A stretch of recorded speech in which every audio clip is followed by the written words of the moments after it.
La Corte Penal Internacional se fundó en 1998.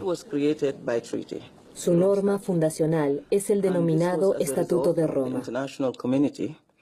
La comunidad internacional quería crear una instancia judicial permanente e independiente que fuera responsable de crímenes de guerra, crímenes de lesa humanidad y genocidio.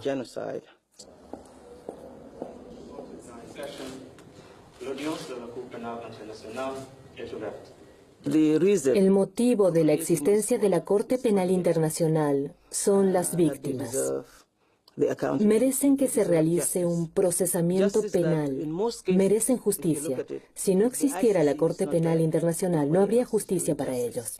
La Chambre demande maintenant a chacun des accusés s'il souhaite plaider culpable. El fiscal de la Corte Penal Internacional, Fatou Bensouda, estuvo en Colombia.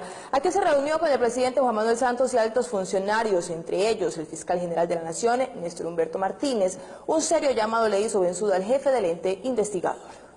La fiscal de la Corte Penal Internacional, Fatou Bensouda, estuvo en Colombia y en la rueda de prensa realizada en Bogotá, en la que entregó un breve balance de su visita, señaló con preocupación que no recibió información precisa de parte de la Fiscalía General de la Nación sobre las investigaciones a generales y coroneles de las Fuerzas Armadas en relación con las ejecuciones extrajudiciales en las que están implicados 29 de ellos.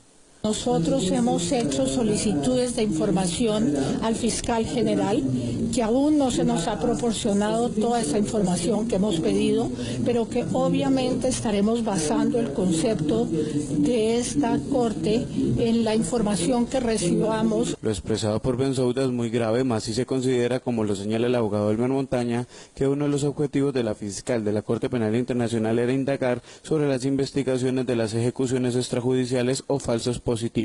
La Corte Penal Internacional funciona como un órgano de justicia residual en aquellos casos en los cuales la justicia de un país se niega a actuar o pretende cubrir con impunidad a grandes responsables de crímenes de lesa humanidad. Otro de los temas que le preocupa a la extrema derecha en Colombia, puntualizó Montaña, es si la fiscal Fatou Bensouda indagó sobre la lentitud de las investigaciones contra el expresidente Álvaro Uribe Vélez. Si la fiscal de la Corte Penal Internacional advierte que aquí ha habido una dolosa inactividad del Estado en cabeza de la Cámara de Representantes, de la Comisión de Acusaciones de la Cámara de Representantes, para proteger a Álvaro Uribe, no se nos haga extraño que asuma por vía de esa competencia residual la Corte Penal Internacional estas investigaciones. Si las autoridades judiciales en Colombia siguen actuando con lentitud frente a los casos de las ejecuciones extrajudiciales en las que están implicados altos oficiales de las fuerzas militares, es posible que la Corte Penal Internacional decida actuar en Colombia. Antes de llevar un crimen o acusado ante la Corte Penal Internacional, hay que estar seguros de poder presentar pruebas concretas y sólidas. Por otro lado, en la mayoría de los casos, investigamos conflictos aún vigentes. Este es un aspecto decisivo para la seguridad de los testigos y del personal. Se deben reunir suficientes pruebas y presentárselas al juez. Soy Richard Mao Reaño, exagente del CTI de la Fiscalía General de la Nación de Colombia, conocido en los medios como Hacker Fiscalía, quien denunció la infiltración paramilitar colombiana más grande del mundo conectada con el gobierno, siendo amenazado y abusado por su poder político y judicial corrupto. Durante 4.404 días he estado viviendo en el exilio en Canadá, pero eso no me detiene de denunciar en un documento de 400 páginas el nivel más alto de corrupción. Hoy persisto y continúo hablando claro, porque la Comisión Interamericana de Derechos Humanos y la Corte Penal Internacional deben tomar medidas sin más demora.